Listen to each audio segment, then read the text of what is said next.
Hello, my dear students. This is your ma'am from MS International School, or we will read about sentence today. This is the first topic of your English grammar book. So, let us start. Sentence. Is the honesty the best policy? Is it a right sentence? No, this is not a right sentence because it is not written because it is not giving a proper sense.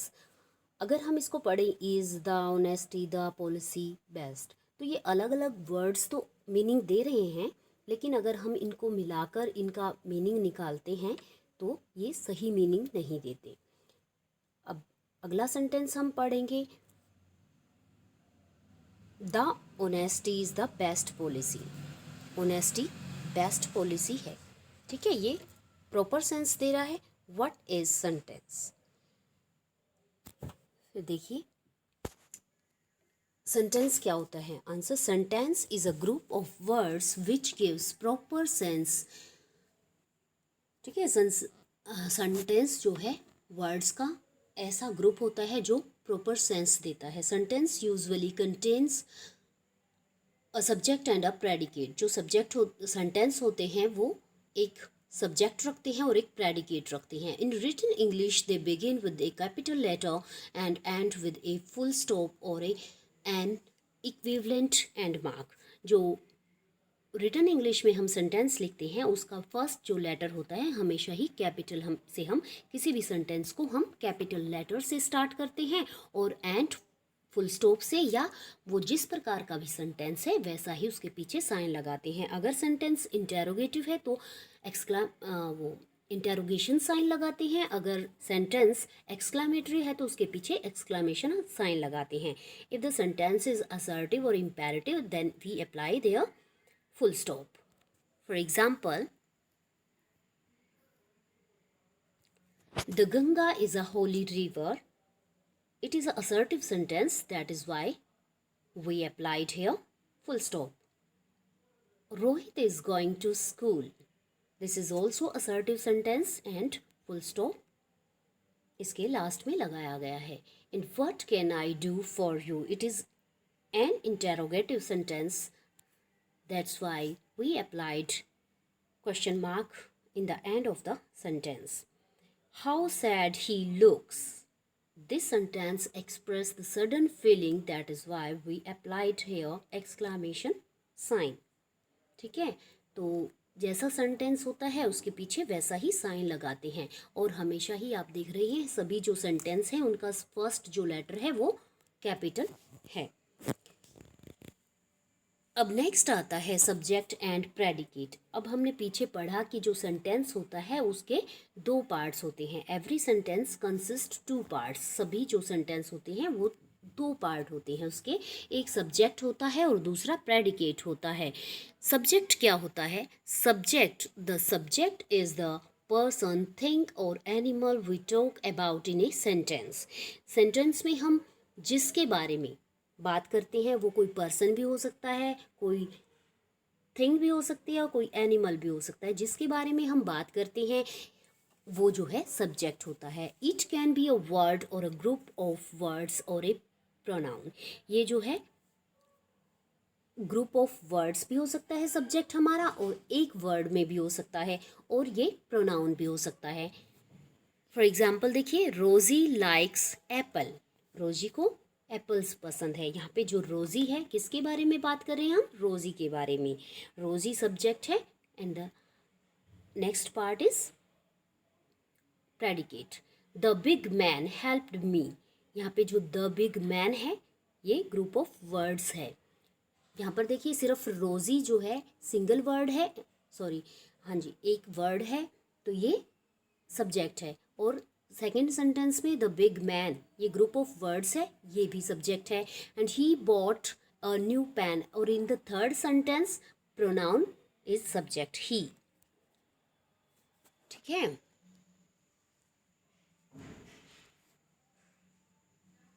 अगले next आता है predicate.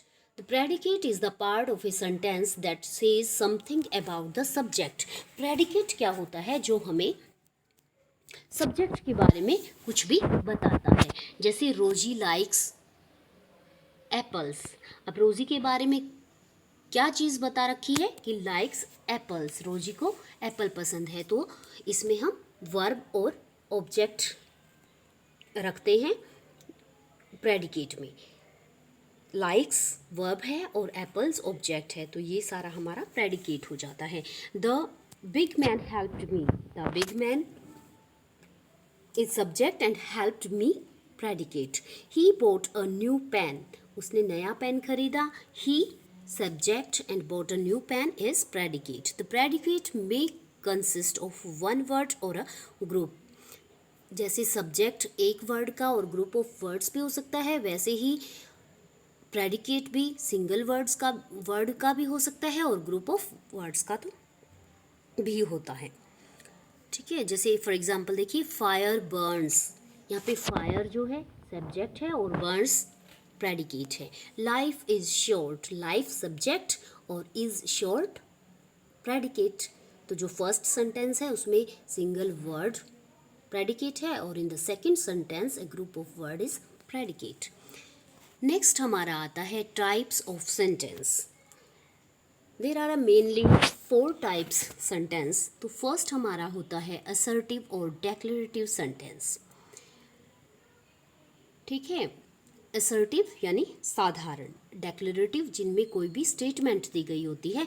Sentence that state और declare something are called assertive sentences. वे sentence जिनमें कुछ भी statement दी जाती है, कुछ भी डिक्लेयर किया जाता है किसी के बारे में। सॉरी, यहाँ पे समथिंग की स्पेलिंग गलत है, यहाँ पे SOME आएगा। ठीक है, आर कॉल्ड असर्टिव सेंटेंसेस। तो उन्हें हम असर्टिव सेंटेंस बोलते हैं जिसमें कोई स्टेटमेंट दी जाती है। They can either be affirmative और नेगेटिव। ये एफर्मेटिव यानी साधारण भी हो सकते हैं, सिंपल भी हो सकते हैं, और नेगेटिव यानी नेगेटिव सेंस देने वाले नकारात्मक वाक्य भी हो सकते हैं। जैसे Rohan plays football, this is an affirmative sentence. Rohan does not play football, it is a negative sentence. Look at the sentences. The Ganga is a holy river. The farmer work hard in field. The rose is a beautiful flower. ठीक है, ये सभी assertive या declarative sentence है। इसमें कोई भी statement दी गई है, जैसे गंगा के बारे में बताया गया है, the Ganga is a Holi river, Ganga एक होली रिवर है। Farmer work hard in fields, और जो किसान है वो खेतों में मेहनत करते हैं। The rose is a beautiful flower, rose जो है एक ब्यूटीफुल फ्लावर है। सेकंड हमारा होता है interrogative sentence. Sentences that ask questions is called interrogative sentence. Example, जो जिन वाक्यों में क्वेश्चन पूछा जाता है वो इंटेरोगेटिव सेंटेंसेस होते हैं।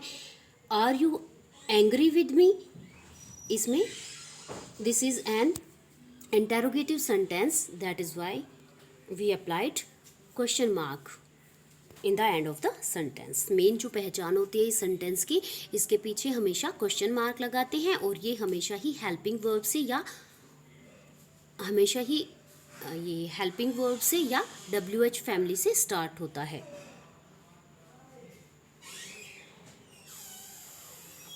नेक्स्ट है हाउ ओल्ड आर यू। ठीक है, ये WH फैमिली से स्टार्ट है और पीछे क्वेश्चन मार्क है, तुम कितने साल के हो, और इसमें क्वेश्चन पूछा गया है। नेक्स्ट है वेयर हैज़ अरुण गोन, यहाँ पे WHERE आएगा बाद में, sorry, has Arun gone, Arun कहाँ गया है, तो it is also asking question. तो इस तरह से इंटेरोगेटिव सेंटेंस होते हैं। And the third is imperative sentences. तीसरा जो हमारा होता है इम्पेरेटिव सेंटेंस होते हैं sentences that are used to give order और कमांड, मेक रिक्वेस्ट और offer advice are called imperative sentences. जिन सेंटेंसेस में कमांड दी जाती है, रिक्वेस्ट की जाती है, कोई एडवाइस दी जाती है, किसी को सजेशन दिया जाता है, इस टाइप के जो सेंटेंसेस होते हैं इम्पेरेटिव सेंटेंसेस होते हैं। फॉर एग्जाम्पल देखिए, क्लोज द डोर, दरवाज़ा बंद कर दो, this is an order. And please lend me your pencil, मुझे अपनी पेंसिल दे दो, प्लीज़ रिक्वेस्ट है। And avoid bad company, it is a suggestion और advice, so it is an imperative sentence. Exclamatory sentences क्या होते हैं? Sentences that express a feeling of surprise, admiration, wonder, strong emotions and appreciations are called exclamatory sentences. ठीक है, जिन sentences में sudden feeling express की जाती है, एडमायरेशन कुछ भी ज़्यादा प्रशंसा की जाती है बढ़ चढ़कर, और कुछ वंडर होता है, आश्चर्य होता है किसी चीज़ को देखकर, और स्ट्रॉन्ग इमोशंस, भावनाएं बहुत अधिक एक्सप्रेस की जाती हैं। एप्रिसिएशन, ठीक है, प्रशंसनात्मक जो वाक्य होते हैं जिनमें बहुत अधिक प्रशंसा की जाती है बढ़ चढ़कर, तो ऐसे सेंटेंसेस को एक्सक्लेमेटरी सेंटेंस बोलते हैं। फॉर एग्जाम्पल देखिए, व्हाट अ लवली चाइल्ड, कितना प्यारा बच्चा। ठीक है, इसके पीछे हम एक एक्सक्लेमेटरी साइन लगाते हैं। एक्सक्लेमेटरी साइन क्या होता है? एक स्टैंडिंग लाइन और उसके पीछे नीचे एक छोटा सा पॉइंट। ठीक है, हाउ ब्यूटीफुल रोज इज, कितना सुंदर रोज यानी गुलाब का फूल है। Hurrah, we won the match, जो फर्स्ट सेंटेंस है देखो, व्हाट अ लवली, ये भी सडन फीलिंग है एकदम से, और नेक्स्ट भी, और हुर्रा ये जो है जॉय है। Hurrah we won the match, बहुत ज़्यादा खुशी। तो यहाँ पर हम एक्सक्लेमेटरी साइन लगाते हैं।